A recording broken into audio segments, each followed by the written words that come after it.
Bonjour à toutes et à tous. Avec vous, le docteur Ougenoun Bousset, maître assistant classe B à l'université Mouloud Bameri de Tizi Ouzou. Bienvenue dans cette séquence pédagogique dédiée au module éthique, déontologie et propriété intellectuelle.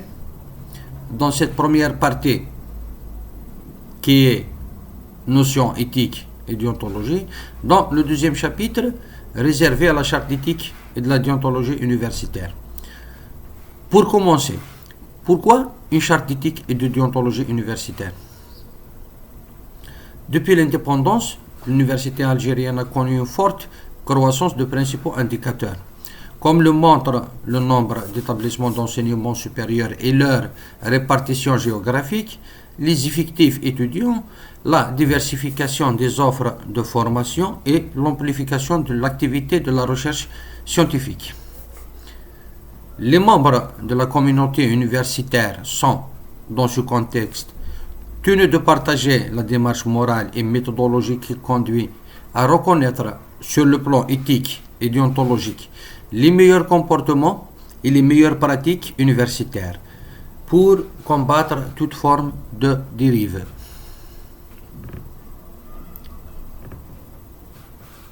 Les objectifs assignés à ce cours est de permettre à l'étudiant de connaître les principes fondamentaux de la charte d'éthique et de la déontologie universitaire, permettre aussi à l'étudiant de connaître ses droits et ses devoirs, mais aussi connaître les droits et devoirs de l'enseignant-chercheur. Pour réaliser ces objectifs, nous avons opté pour le plan suivant. Le premier point, c'est les principes fondamentaux de la charte d'éthique et de la déontologie universitaire. En deuxième lieu, on va aborder les droits et devoirs de la communauté universitaire. Section 1. Les principes fondamentaux de la charte d'éthique et de la déontologie universitaire. Commencer par le premier principe, liberté académique. Les activités universitaires d'enseignement et de recherche ne peuvent être conçues en dehors du principe de la liberté académique, qui en constitue la pierre angulaire. Elles se pratiquent dans le respect d'autrui, avec une conscience professionnelle assurant l'expression d'opinions critiques sans censure ni coercition.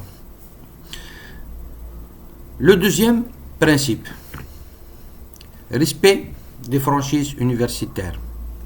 L'exercice des libertés académiques passe par une sacralisation des franchises universitaires que l'État s'engage à garantir, ce qui justifie l'interdiction aux forces de l'ordre d'intervenir à l'intérieur de l'université sans l'approbation des responsables. Toutes les parties prenantes de la communauté universitaire contribuent dans tout leur comportement au rehaussement des libertés universitaires de sorte que soit garantie leur spécificité et leur immunité. Elles s'interdisent de favoriser ou d'encourager les situations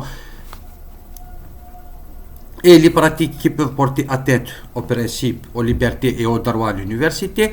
Par ailleurs, elles doivent s'abstenir de toute activité partisane au sein de tous les espaces universitaires.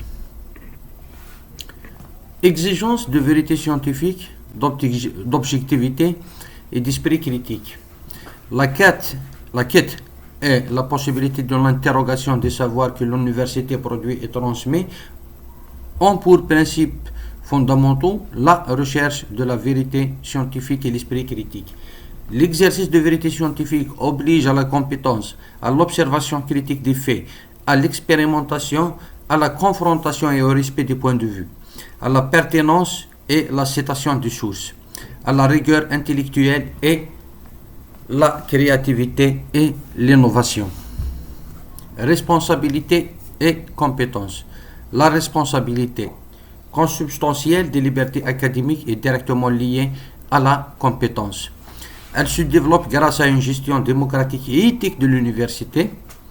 Elle nécessite la séparation des compétences pédagogiques et scientifiques de la responsabilité administrative. Cette dernière est toujours exercée en service de l'enseignement et de la recherche. La compétence des enseignants doit servir et promouvoir l'autonomie des étudiants en tant que futurs professionnels et citoyens. Enfin, cet esprit de la responsabilité et de la dignité doit accompagner les enseignants et les chercheurs dans et à l'occasion de l'exercice de leurs fonctions, ainsi qu'après leur départ à la retraite. Cinquième principe qui est intégrité et honnêteté. L'intégrité et l'honnêteté qui résultent de la compétence exige des membres de la communauté universitaire qu'ils s'interdisent toute forme de corruption, de plagiat et toute situation de conflit d'intérêts. L'intégrité se manifeste aussi à l'occasion de l'utilisation avisée que la communauté universitaire fait des ressources humaines, matérielles et financières mises à sa disposition. Le sixième point, c'est le respect mutuel. Le respect de l'autre se fonde sur le respect de soi-même d'abord.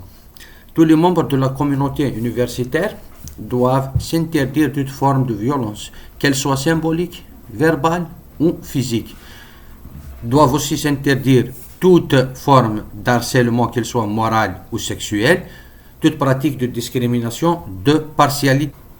La diversité préexistante dans l'université et la société exige la discrétion, l'esprit ouvert et de tolérance, condition sine qua non pour le vivre ensemble. L'éthique numérique. Le développement accéléré de la numérisation nécessite que la communauté universitaire accompagne l'évolution de l'éthique numérique dans le secteur de l'enseignement supérieur et de la recherche scientifique. Ainsi, les établissements de secteur doivent assurer les conditions matérielles et morales pour assurer les principes suivants. Gérer l'accès aux données, sécuriser ces données-là, assurer le respect de la vie privée, protéger la propriété intellectuelle et combattre la manipulation et la discrimination. À la fin, voici une liste de l'essentiel des références bibliographiques pour permettre à l'étudiant de mieux s'approfondir dans le contenu de ce cours. Et merci pour votre attention.